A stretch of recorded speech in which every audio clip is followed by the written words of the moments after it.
তৃণমূল কংগ্রেস এরকম পুকুর বিক্রি, মাঠ বিক্রি, অনেক কিছু বিক্রি করেছে। তৃণমূলের এর আগে যত চোর ধরা পড়েছে, জেলে যারা আছে তারাও তো বলে চক্রান্ত, কিন্তু সমস্ত প্রমাণ কিন্তু চোখের সামনে আছে। তাই হাগরের মতো খাচ্ছে তৃণমূল, আর সেই খাওয়ারই পরিণাম, সেই খাওয়ারই একদম প্রকৃষ্ট উদাহরণ হচ্ছে অমরাবতী পার্ক। রাহুল দা, আপনাকে মাধ্যমে স্বাগত।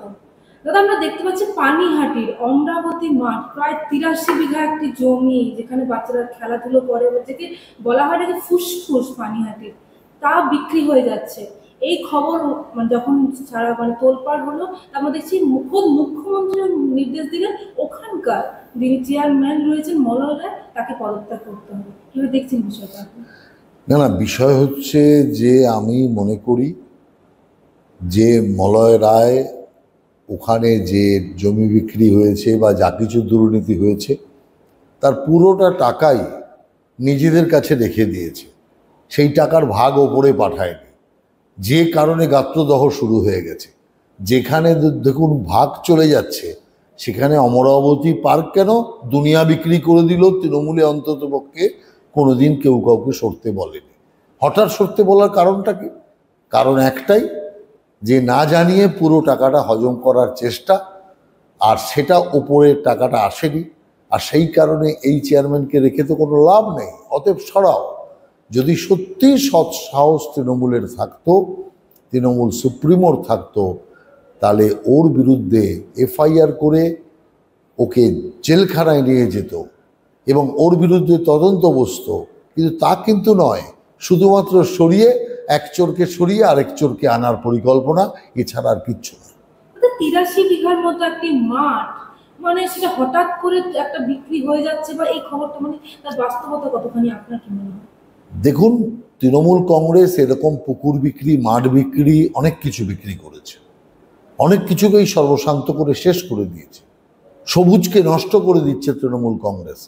অতএব সেই কারণে যে অমরাবতী পার্ক বিক্রি হবে না, এটা অন্ততপক্ষে তৃণমূলের ক্ষেত্রে গ্যারান্টি দিয়ে কেউ বলতে পারে না। অতএব যে ঘটনা ঘটেছে, যে পার্ক বিক্রির ঘটনা, তার অনেকটা জাস্টিফিকেশন আছে বলে আমি মনে করছি। দেখতে পাচ্ছি মাঠ নাকি বিক্রি হয়, নাকি ফ্ল্যাট বাড়ি হবে বলে খবর আসছে। হ্যাঁ, ওখানে প্রমোটিং হবে, ওখানে নগরী তৈরি হবে, যেটা তৃণমূল কংগ্রেস বিভিন্ন জায়গায় করেছে। পুকুর বুঝিয়ে সেখানে ফ্ল্যাট তৈরি, আর তার পরিণাম আমরা এখন বুঝতে পারছি। সেই কারণে পার্ক, পুকুর, অন্যের জমি কিছু তৃণমূল বাদ রাখছে, যেখানেই ফাঁকা দেখছে সেখানেই জোর করে তৃণমূল কংগ্রেস তার হাত বাড়িয়ে দিচ্ছে এবং সেই হাতে টাকা লুটছে। অতএব সেই টাকার ভাগ যখন পৌঁছয়নি জায়গা মতো, তখনই গোসা হয়েছে তৃণমূলের নেতা নেত্রীদের। যেখানে মলয় রায়কে একেবারে আমরা দেখলাম গতকাল একেবারে তিনি চলে গেলেন ফিরোজ হাকিমের বাড়িতে, এবং সেখানে গিয়ে তিনি পদত্যাগপত্র দিয়েছেন। কিন্তু আজ সকালবেলা আমরা দেখতে পাচ্ছি উল্টো সুর, একেবারে পুরো নাটকীয় মোড়, তিনি আবার পুরসভা চলে গেলেন এবং গিয়ে আবার সেই চেয়ারম্যানের না, ওই রফা হয়ে গেছে, টাকা পয়সার ভাগবাটারার রফা হয়তো হয়ে গেছে, যে কারণে মলয়বাবু আবার ঢুকে পড়েছেন নিজের জায়গায়। আর অর্থাৎ যে হটিয়েছে সে যদি সৎ হতো তাহলে বিষয়টা ছিল আলাদা। যে হটিয়েছে সে বা তার যে তাকে যে আদেশ দিয়েছে, সবই তো চোর, সবই তো দুর্নীতিগ্রস্ত। অতএব এক দুর্নীতিগ্রস্ত আরেক দুর্নীতিগ্রস্তর বিরুদ্ধে কি ব্যবস্থা নেবে? আসলে তো এটা টাকা রোজগারের একটা পন্থা।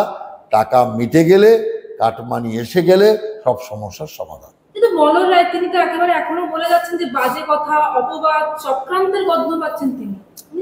দেখুন, বিষয় হচ্ছে যখনই কোনো ঘটনা ঘটে, তৃণমূলের কেউ ধরা পড়ে, তখনই কিন্তু চক্রান্ত এবং নানা রকম বড় বড় কথা বলতে শোনা যায়।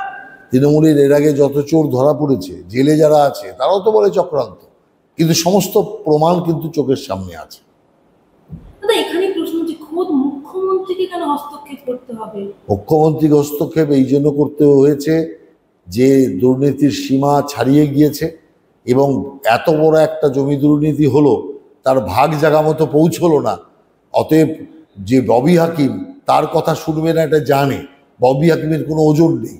সেই কারণে মুখ্যমন্ত্রীকে আগে বাড়িয়ে এই বিষয়ে হস্তক্ষেপ করতে হবে।